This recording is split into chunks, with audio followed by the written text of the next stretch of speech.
भारत माता की जय। भारत माता की जय।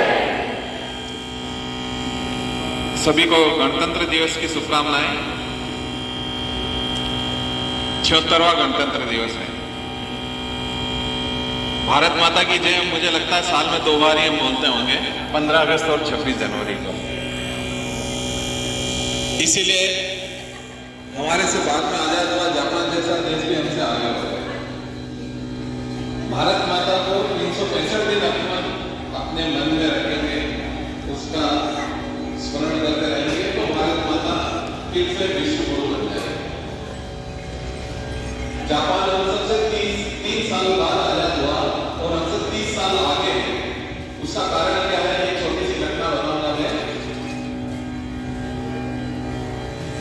संत श्रद्धानंद जी जापान की यात्रा पर गए हुए थे, ट्रेन में यात्रा कर रहे थे। ट्रेन में यात्रा करते समय वो फल ही लेते थे, पूरे समय में भोजन नहीं करते थे। आइए लोकेश जी बैठिए। हाँ। तो कुछ स्टेशन पे उनको फल नहीं मिले, भूख लग रही थी। सामने एक बच्चा बैठा हुआ था, 13-14 साल का होगा। वो समझ गया कि कुछ गड़बड़ है। उन्होंने महात्मा जी से पूछा कि महात्मा जी आपको क्या चाहिए? तो महात्मा जी ने कहा कि मैं फल ही खाता हूँ, यहाँ स्टेशन पे कहीं फल नहीं मिले हैं। आगे एक बड़ा स्टेशन हुआ, बालक बिना कुछ बोले उतरा। कुछ देर में ट्रेन रुकना थी, बाहर जाकर के केले लेकर के आ गया। महात्मा जी को कहा कि महात्मा जी ये लीजिए केले।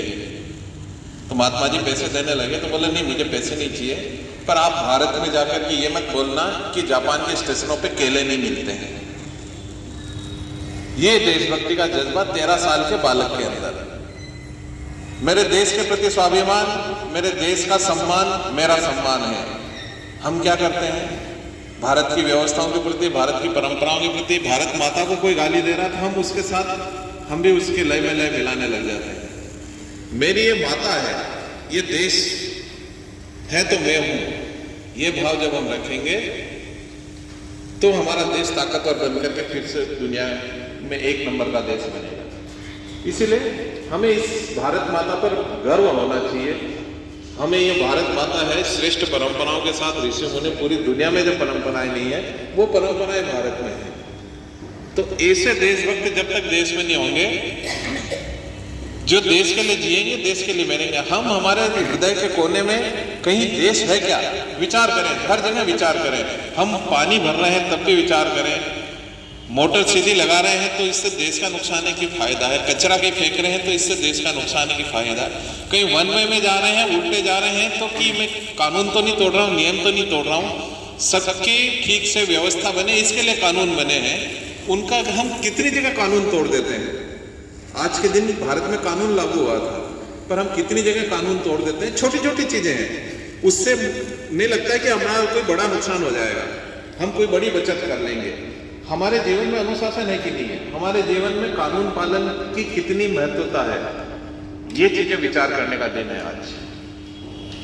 और ये जो आज हम खुली सांस में आजादी की सांस ले पा रहे हैं, कितने बड़े बलिदान हुए। एक घटना और सुना करके मेरी बात समाप्त करूंगा।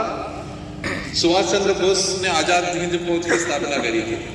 भर्ती अभियान चल रहा था, एक नवयुवक के अंदर भी देशभक्ति का जज्बा था। अपना नाम लिखाने के लिए चला गया, लाइन में खड़ा हो गया।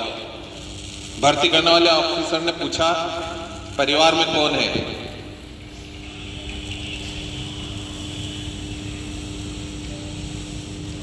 जैसा कि वो पूछते थे परिवार में कौन है, तो उसने कहा मेरी एक बूढ़ी माँ है बस। ऑफिसर ने बोल दिया कि आपका सेना में हम नहीं ले सकते। उस माँ का क्या होगा? तुम देश भारत माता के लिए आ गए हो तो तुम्हारी बूढ़ी माँ घर में अकेली रह जाएगी, उसका लालन पालन कैसे होगा? नौजवान मुंह लटका कर वापस पहुंच गया। उससे भी ज्यादा देशभक्ति उसकी माँ के अंदर थी। माँ ने पूछा बेटा क्यों नहीं भर्ती हुआ? तो माँ ने कहा कि आपके घर में केवल बूढ़ी माँ है, उसकी सेवा कौन करेगा? इसीलिए आप माँ की सेवा के लिए रहिए, भारत माता की सेवा के लिए और नौजवान आ जाएंगे। माँ ने कहा रुक जा बेटा, तो को इस देश के लिए जाना है। माँ खड़ी हुई, दौड़ करके बाहर गई। एक कुआं था, उस कुएं में छलांग लगा दी माँ ने। माँ ने उस कुएं में छलांग लगा ली और अपना बलिदान दे दिया कि अब बेटा मेरा तेरे ऊपर जो मैं भार थी तेरे ऊपर या मेरी सेवा के लिए तू देश की सेवा नहीं कर पा रहा था, इसीलिए अब मैं तेरे रास्ते से हट जाती हूँ।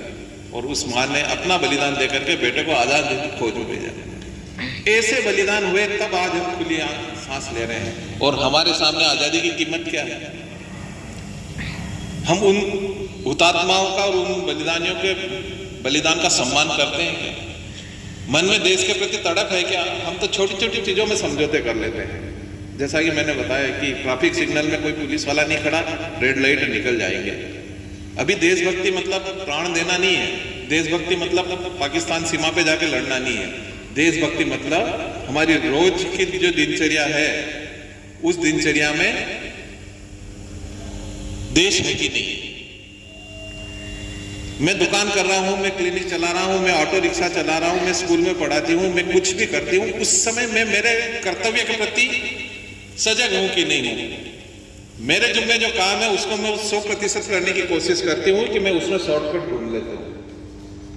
ये विचार करेंगे तो 26 जनवरी के भारत माता की जयकारे का नारा लगाना और लड्डू मिठाई खा लेना, इससे देश विश्व गुरु नहीं बनेगा। देश दुनिया का 1 नंबर का देश तभी बनेगा जब वो जापान के बालक की तरह देशभक्ति हमारे अंदर होगी, जब हमारे हृदय के एक कोने में हमेशा देश विराजमान रहेगा।